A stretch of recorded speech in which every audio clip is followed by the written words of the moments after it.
Wali Kota Medan Riko Triputra Bayu Waas resmi mengambil tindakan tegas dengan menonaktifkan atau mencopot jabatan Camat Medan Barat Hendra Syahputra dan Camat Medan Johor Andri Febriansyah, serta Lurah Gaharu Heru Satria Surbakti dan juga Lurah Petis Sah Hulu Elkon Erwin Limbong pada Selasa 3 Juni 2025. Langkah tegas ini diputuskan setelah sehari diumumkannya hasil tes urin terhadap 4 pimpinan jajaran kewilayahan yang terbukti positif narkoba berdasarkan hasil pemeriksaan mendalam yang dilakukan Badan Narkotika Nasional atau BNN Provinsi Sumatera Utara.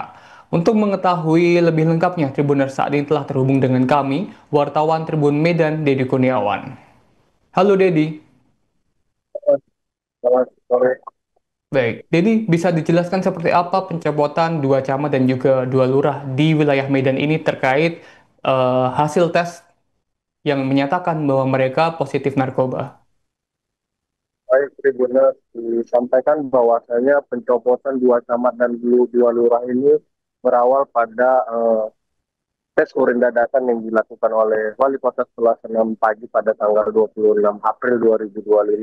Setelah itu, Pemko Medan yang menggandeng BNN mengeluarkan hasil tes urin itu dan diumumkan pada tanggal 2 Juni 2025. Hasilnya Camat Medan Barat Hendra Saputra dinyatakan positif memakai narkotika jenis ekstasi sejak 2023.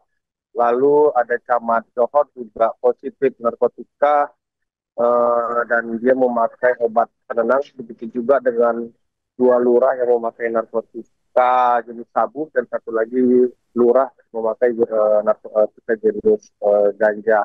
Dan sehari setelah itu diumumkan bahwasanya keempatnya resmi dicopot sebagai tindakan tegas wali kota terhadap pemerintahan yang bersih. Untuk lurahnya itu sudah dikeluarkan langsung SK-nya dari camatnya sebagai atasan langsung dikeluarkan, sedangkan untuk dua camat sudah sedang diproses dinyatakan untuk resmi dicopot dari jabatannya masing-masing.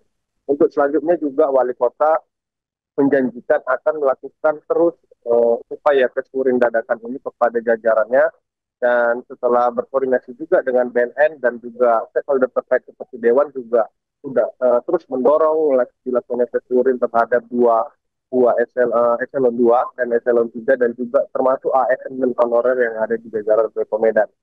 Dan selanjutnya untuk Camat Medan Barat khususnya juga sudah dicopot sebenarnya sebelumnya dengan kasus dugaan penyelewengan jabatan terkait retribusi sampah seperti itu.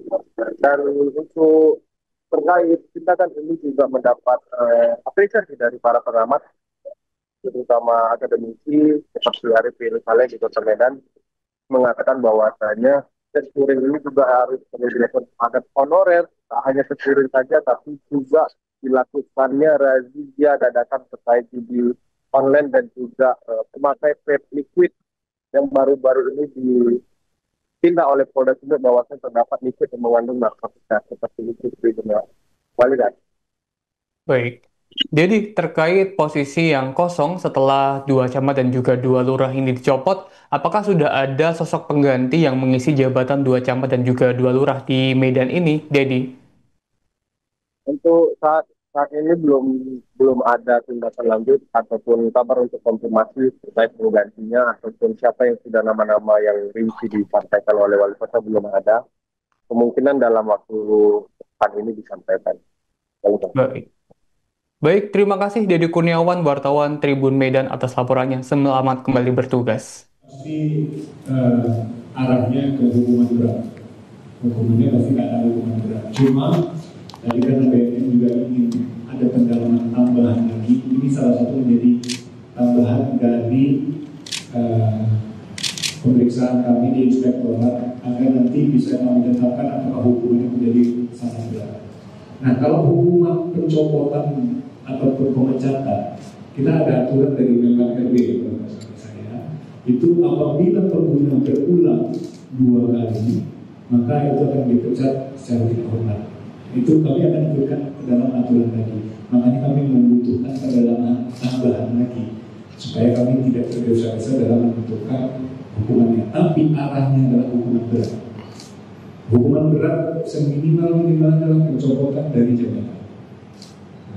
Ya, itu yang memang benar-benar terindikasi pemakai yang berulang. Ya, jadi ini kan bergantung pada niat nih. Kalau niatnya memang pakai dia sadar dia mau pakai segala macam, itu dari niat.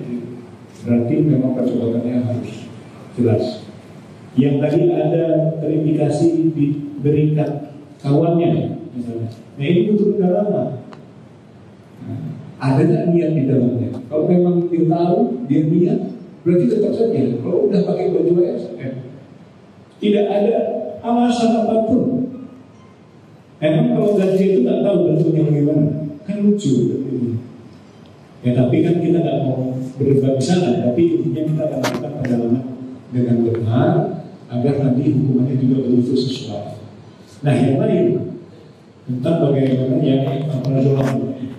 Nah operasional tentu kami juga nanti koordinasi dengan BKN juga tentang hukuman kepada yang ke sana. Tapi kalau indikasinya ketergantungan dan juga memang juga mengganggu kinerjanya, maka dari itu juga harus ada hukuman kepada yang bersangkutan juga. Nah, menyangkut kepada kesana, tentu kami juga butuh nanti saran-saran dari BNN, apakah memang dilakukan dengan sadar dan dengan niatnya menggunakan, apakah memang penggunaan alprazolam itu sesuai dengan kebutuhan medis.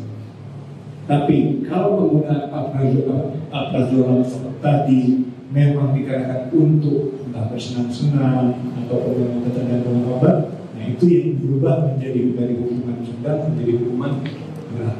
Jadi maksudnya gitu ya, rekan-rekan semuanya. Jadi kita juga harus terbuka pikirannya kita bagaimana cara hukuman kita agar kita sesuai dengan aturan-aturan yang berlaku. Terima kasih. Download Tribun X sekarang, menghadirkan lokal menjadi Indonesia.